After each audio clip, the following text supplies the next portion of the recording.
Hi friends, ನಮಸ್ಕಾರ. ಊಟದ ಮನೆಗೆ ಸ್ವಾಗತ. ಮಕ್ಕಳಿಗೆಲ್ಲ ತುಂಬಾ ಇಷ್ಟಪಡೋ ಅಂಥ ರೆಸಿಪಿ ಬಂದ್ಬಿಟ್ಟು ಪಿಜ್ಜಾ. ಈ ಪಿಜ್ಜಾನ ಮನೇಲಿ ಸುಲಭವಾಗಿ ಯಾವ ಥರ ಮಾಡ್ಕೊಳೋದು ಅಂತ ನಾನು ನಿಮ್ಗೆ ಇವಾಗ ತೋರಿಸ್ಕೊಡ್ತೀನಿ. ಮೊದಲು ಒಂದು ಬಾಣಲಿಗೆ ಸ್ವಲ್ಪ ವಾಮ್ ವಾಟರ್, ಅಂದರೆ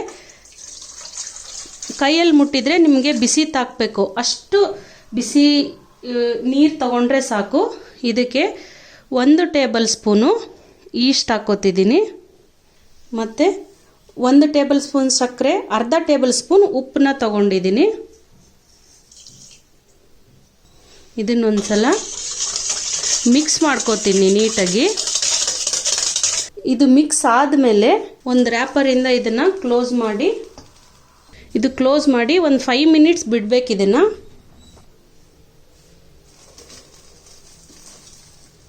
ಇದಕ್ಕೇನೆ ನಾನು ಒಂದು 2 ಬೌಲಷ್ಟು ಮೈದಾನ ಸೇರಿಸ್ಕೊತಿದ್ದೀನಿ. ಮೈದಾ ಸೇರಿಸ್ಕೊಂಡ್ಮೇಲೆ ಇದನ್ನು ಒಂದ್ಸಲ ಈ ಥರ ಕೈಯಾಡಿಸ್ಕೊಂಡು, ಆಮೇಲೆ ಈ ಪಿಜ್ಜಾ ಹಿಟ್ಟನ್ನ ನೀವು ಕೈಯಲ್ಲೇನೆ ಚೆನ್ನಾಗಿ ಕಲಿಸ್ಕೊಳ್ಳಿ, ಅಂದ್ರೇನೆ ಹಿಟ್ಟು ತುಂಬ ಚೆನ್ನಾಗಿ ಬರುತ್ತೆ. ಇವಾಗ ಒಂದು ಸ್ವಲ್ಪ ಬೆಣ್ಣೆ ಸೇರಿಸ್ಕೊತಿದ್ದೀನಿ ನಾನು. ಈ ಟೈಮಲ್ಲಿ ಇದಕ್ಕೆ ಒಂದು ಸ್ವಲ್ಪ ಒಣ ಮೈದಾ ಹಿಟ್ಟನ್ನ ಸೇರಿಸ್ಕೊಂಡು 1 ಸ್ಪೂನಷ್ಟು ಸೇರಿಸ್ಕೊಂಡಿದ್ದೀನಿ. ನೋಡಿ, ಈ ಥರ ಸ್ಟಿಕ್ಕಿಯಾಗಿ ಬರಬೇಕು ಹಿಟ್ಟು. ಈ ಥರ ಬಂದರೆ ಹಿಟ್ಟು ರೆಡಿ ಆಗಿದೆ ಅಂತ ಅರ್ಥ. ಅದು ಆಗಸ್ಟ್ರಲ್ಲಿ ನಾನು ಪಿಜ್ಜಾ ಮೇಲೆ ಹಾಕುವಂಥ ಟಾಪಿಂಗ್ಸ್ನ ರೆಡಿ ಮಾಡ್ಕೋತೀನಿ. 2 ಮಶ್ರೂಮು, ಅರ್ಧ ಈರುಳ್ಳಿ, 1/4 ಭಾಗ ದೊಡ್ಡ ಮೆಣಸಿನ್ಕಾಯಿ, ಕ್ಯಾಪ್ಸಿಕಮು, ಒಂದು ಸ್ವಲ್ಪ ಪನ್ನೀರ್ ತಗೊಂಡಿದ್ದೀನಿ. ಇದನ್ನ ರೆಡಿ ಮಾಡ್ಕೊಳ್ಳೋಣ.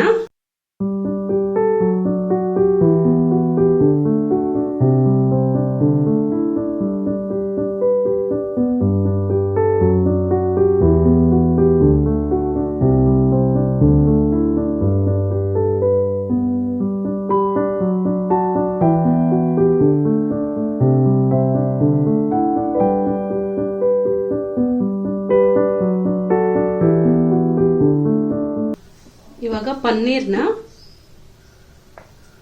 ಕ್ಯೂಬ್ಸ್ ಆಗಿ ಕಟ್ ಮಾಡ್ಕೋತೀನಿ. ನೋಡಿ, ಈ ಸೈಜಲ್ಲಿ ಕಟ್ ಮಾಡ್ಕೊಂಡಿದ್ದೀನಿ. ಕಟ್ ಮಾಡ್ಕೊಂಡಿರೋಂಥ ಪನ್ನೀರ್ನ ನಾನು ಒಂದು ಬೌಲ್ಗೆ ಹಾಕ್ಕೊಂಡು, ಈ ಪನ್ನೀರ್ನ ನಾನು ತವಾ ಫ್ರೈ ಮಾಡ್ಕೋತೀನಿ. ಸ್ವಲ್ಪ ಫ್ರೈ ಮಾಡ್ಕೋತೀನಿ ಮಸಾಲೆಲಿ. ಅದಕ್ಕೆ ಸ್ವಲ್ಪ ಅಚ್ಕಾರದ ಪೌಡರು, ಅರಿಶಿನ, ಬ್ಲ್ಯಾಕ್ ಸಾಲ್ಟು, ಮತ್ತು ಚಾಟ್ ಮಸಾಲ, ಕೊತ್ತಂಬರಿ ಪೌಡರು, ಜೀರಿಗೆ ಪೌಡರು, ಗರಂ ಮಸಾಲ, ಮತ್ತು ಸ್ವಲ್ಪ ಕಸ್ತೂರಿ ಮೇಥಿ ತಗೊಂಡಿದ್ದೀನಿ. ಈ ಎಲ್ಲ ಡ್ರೈ ಪೌಡರ್ನ ಈ ಪನ್ನೀರಿಗೆ ಸೇರಿಸ್ಕೊಂಡು ಇದನ್ನ ಒಂದ್ಸಲ ಈ ಥರ ಮಿಕ್ಸ್ ಮಾಡ್ಕೊಳ್ಳೋಣ. ಇದು ಇವಾಗ ಮಿಕ್ಸ್ ಆಗಿದೆ. ಇದನ್ನ ಸೈಡಲ್ಲಿ ಇಟ್ಕೊಂಡು ಒಂದು ತವ ತಗೊಂಡಿದ್ದೀನಿ. ತವ ಬಿಸಿಯಾದ ತಕ್ಷಣನೇ ಅದಕ್ಕೆ ಸ್ವಲ್ಪ ಬೆಣ್ಣೆ ಸವರ್ಕೊಂಡು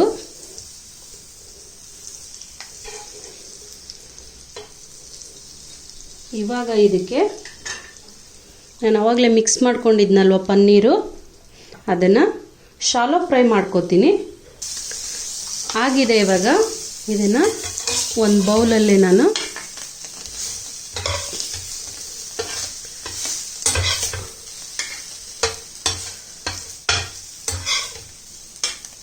ಇದು ಆಗಿದೆ. ಇವಾಗ ಒಂದು ಬೌಲಲ್ಲಿ ಸೈಡಿಗೆ ಎತ್ತಿಟ್ಕೋತಿದ್ದೀನಿ.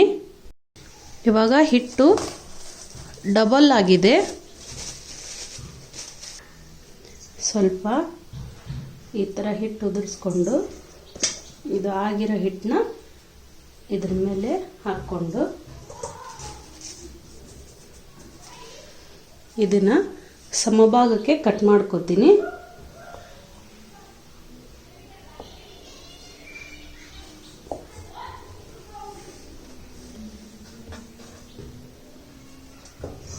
ನೋಡಿ, ಇದರಲ್ಲಿ ನಾನು 4 ಪಿಜ್ಜಾ ಮಾಡ್ಕೋತೀನಿ. ಈ ಥರ 4 ಭಾಗನೂ ನೀಟಾಗಿ ಉಂಡೆ ಥರ ಮಾಡಿಕೊಂಡು ಈ 3 ಉಂಡೆನೂ ನಾನು ಸಪ್ರೇಟಾಗಿ ಎತ್ತಿಟ್ಕೊಡ್ತೀನಿ. ಅದನ್ನು ಲಿಡ್ ಕ್ಲೋಸ್ ಮಾಡಿನೇ ಇಡಬೇಕು. ಪಿಜ್ಜಾ ರೆಡಿ ಮಾಡ್ಕೊಳ್ಳೋಕ್ಕಿಂತ ಮುಂಚೆ ನಾನು ಓವನ್ನ ಫ್ರೀ ಹೀಟಿಗೆ ಇಟ್ಕೊತಿದ್ದೀನಿ. ಬೇಕ್ ಆಪ್ಷನ್ನಿಗೆ ಹೋಗಿ ಆಮೇಲೆ 180 ಡಿಗ್ರಿ ಟೆಂಪ್ರೇಚರ್ನ ಸೆಟ್ ಮಾಡ್ಕೋತೀನಿ. ಆಮೇಲೆ ಪ್ರೀ ಹೀಟಿಂಗ್ ಟೈಮ್ ನಾನು 10 ಮಿನಿಟ್ಸ್ ಇಟ್ಕೋತೀನಿ. ಇವಾಗ ಓವನ್ನ ಸ್ಟಾರ್ಟ್ ಮಾಡಿ ನಾನು ಪ್ರೀ ಹೀಟ್ ಮಾಡ್ಕೋತೀನಿ.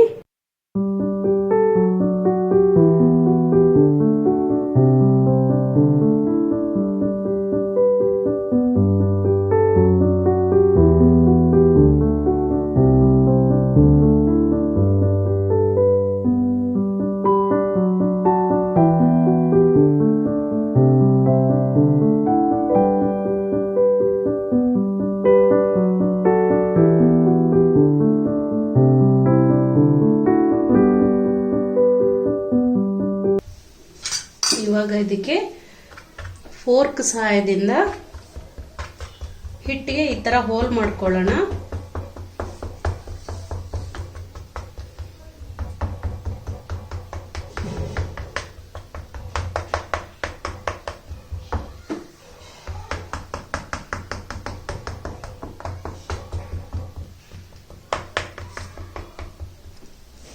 ಇವತ್ತು ಬೇಸ್ ರೆಡಿ ಆಗಿದೆ. ರೆಡಿ ಆಗಿರೋ ಬೇಸಿಗೆ ನಾನು ಮನೆಯಲ್ಲೇ ರೆಡಿ ಮಾಡ್ಕೊಂಡಿರೋಂಥ ಪಿಜ್ಜಾ ಸಾಸ್ನ ಹಾಕೋತೀನಿ. ನಿಮ್ಗೇನಾದರೂ ಈ ಪಿಜ್ಜಾ ಸಾಸ್ ವಿಡಿಯೋ ಬೇಕು ಅಂದರೆ ಕಮೆಂಟ್ ಮಾಡಿ, ನಾನು ನೆಕ್ಸ್ಟ್ ವಿಡಿಯೋದಲ್ಲಿ ಈ ರೆಸಿಪಿನ ತೋರಿಸ್ಕೊಡ್ತೀನಿ. 1.5 ಸ್ಪೂನ್ ಅಷ್ಟು ಸಾಸ್ನ ಯೂಸ್ ಮಾಡ್ಕೊಂಡಿದ್ದೀನಿ ನಾನು. ಇವಾಗ ಇದಕ್ಕೆ ನಾನು ಮೊಜರೆಲ್ಲಾ ಚೀಸ್ನ ಸೇರಿಸ್ಕೊತಿದ್ದೀನಿ.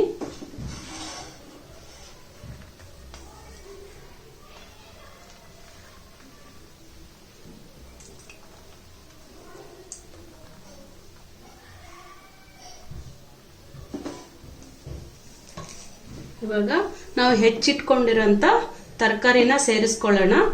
ನಿಮಗೆ ಯಾವ ತರ ತರಕಾರಿ ಇಷ್ಟನೋ ಆ ತರ ತರಕಾರಿನ ನೀವು ಆ್ಯಡ್ ಮಾಡ್ಕೋಬಹುದು. ಅಂದ್ರೆ ಕಾರ್ನು, ಈರುಳ್ಳಿ, ಟೊಮೆಟೊ ಎಲ್ಲಾ ತರಕಾರಿನೂ ನೀವು ಯೂಸ್ ಮಾಡ್ಕೋಬಹುದು.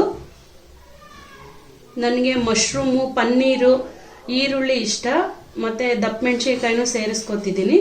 ಇವಾಗ ಇದ್ರ ಮೇಲೆ ತರಕಾರಿ ಮೇಲೆ ಇನ್ನೊಂದು ಸ್ವಲ್ಪ ಚೀಸ್ನ ಸೇರಿಸ್ಕೊಂಡು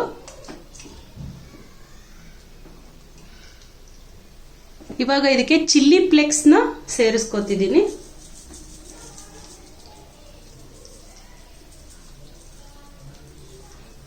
ಮತ್ತೆ ಇಟಾಲಿಯನ್ ಹರ್ಬ್ಸ್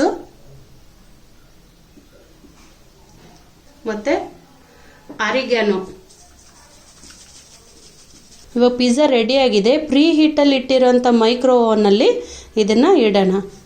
ಪ್ರೀ ಹೀಟ್ ಆಗಿದೆ. ಮತ್ತೆ ನಾನು ಈ ಪಿಜ್ಜಾ ರೆಡಿ ಆಗೋಕ್ಕೆ 20 ಮಿನಿಟ್ಸ್ನ ಸೆಟ್ ಮಾಡ್ಕೊಂಡಿದ್ದೀನಿ.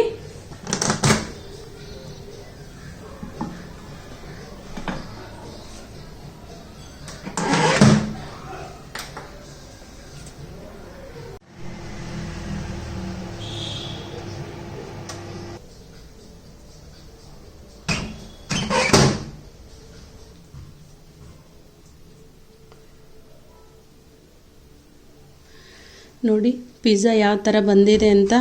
ನೀವು ಒಂದ್ಸಲ ಈ ಪಿಜ್ಜಾನ ಮನೆಯಲ್ಲಿ ಟ್ರೈ ಮಾಡಿ ಯಾವ ಥರ ಬಂದಿದೆ ಅಂತ ಕಮೆಂಟ್ ಬಾಕ್ಸಲ್ಲಿ ಕಮೆಂಟ್ ಮಾಡಿ. ನನ್ನ ಮುಂದೆ ಬರುವಂಥ ಈಸಿ ರೆಸಿಪಿಗಾಗಿ ಪಕ್ಕದಲ್ಲಿ ಕಾಣುವಂಥ ಬೆಲ್ ಬಟನ್ನ ಕ್ಲಿಕ್ ಮಾಡಿ. ಹಾಗೆ ನನ್ನ ಚಾನಲ್ನ ಸಬ್ಸ್ಕ್ರೈಬ್ ಮಾಡಿ.